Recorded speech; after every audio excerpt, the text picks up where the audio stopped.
অনেক সময় হয়তো ডাক্তারবাবু আপনাকে বলেছেন যে আপনার হাঁটুতে ইনজেকশনের দরকার আছে। আর আপনার হাঁটুর বাত আছে। আর আপনার মনে ১ম এই প্রশ্ন জাগে বা চারিদিকে কানাঘুষো শুনতে পান যে এটা কি সেই স্টেরয়েড ইনজেকশন? স্টেরয়েড ইনজেকশন দিলে শুনেছি অনেক ক্ষতিকর দিক আছে। তাই আপনি নির্দ্বিধায় ডাক্তারবাবুকে প্রশ্ন করুন। আর স্টেরয়েড শুনে ঘাবড়াবেন না।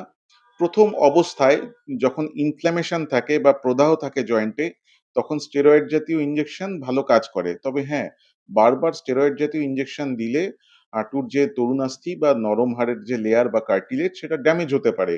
আর মনে রাখবেন সমস্ত ইনজেকশন স্টেরয়েড না, অনেক রকমের ইনজেকশন আছে।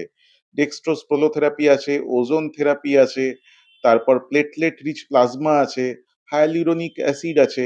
প্রত্যেকটা ইনজেকশনের আলাদা, আলাদা রোল আছে। এই নিয়ে আমার একটা ডিটেইলস ভিডিও আছে। তাই মনে কোনো প্রশ্ন থাকলে প্রশ্ন রাখবেন না। ভিডিওটা দেখে নিন।